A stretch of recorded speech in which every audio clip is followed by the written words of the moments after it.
Clean environment could become UN human right. Not so fast, say US, Britain. Here's a summary of the article. Geneva, October 5. Britain and the United States are among a few countries withholding support for a proposal brought at the United Nations that would recognize access to a safe and healthy environment as a human right, prompting criticism that they are undermining their own pledges ahead of the Glasgow Climate Conference.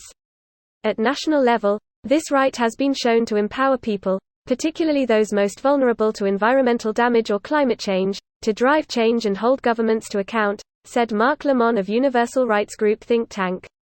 Yasmin Ahmed, UK Director of Human Rights Watch, said she hopes Britain comes to its senses, because the resolution is supported by many countries more vulnerable to climate change, the very countries that Johnson pledged to support.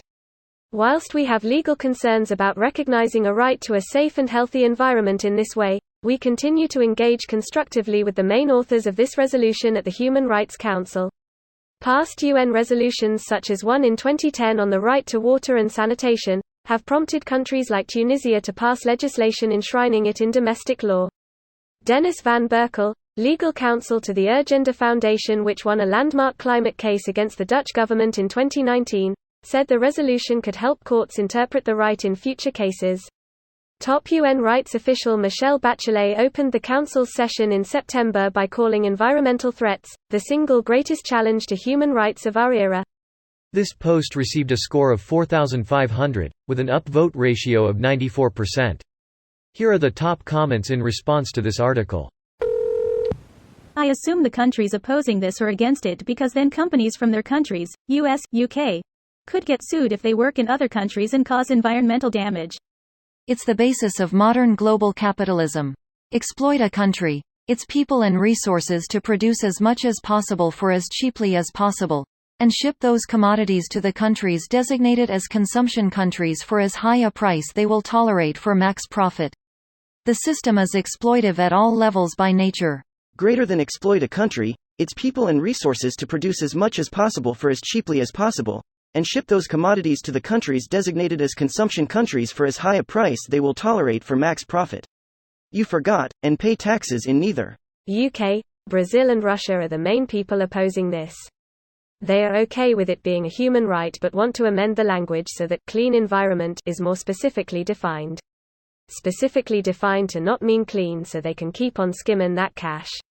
The UK government in the not-too-distant past pulled the same shit, redefining and reducing what exactly fit for human habitation means, because nearly 20% of all members of parliament are landlords. I feel we are heading to an Expanse universe and not a Star Trek. Star Trek universe took a nuclear world was and billions dead. So we may still be on pace. But the Expanse ignored climate change until it was too late but avoided nuclear war. Don't need nukes when you can sling big rocks at high speed. Legal concerns about recognizing the right to live in a safe and healthy environment, for real though? How can you support such a cruelty against shareholders? Have you got no conscience? US, Britain, gee, I'm getting real tired of these guys. The remainder of the international community needs to be prepared to meaningfully punish nations that slow or halt progress on preventing ecological breakdown. What do you suggest for punishment, and who could be able to punish US without getting invaded or getting CIAED? UN can't even punish oil or mining companies. Greater than punish US without getting invaded or getting CIAED? That's not even necessary. US economic sanctions are enough of a threat for most countries. One of the big problems these days is that we allow people to make tons of money but do not require them to pay the costs of the externalities they produce and the natural resources they waste. I think that every product must include the price of it being taken care of and eventually returned to the natural resources it was made of, thus taking care of the complete cycle of its existence, rather than just allowing companies to make something and then not care about where all the trash ends up.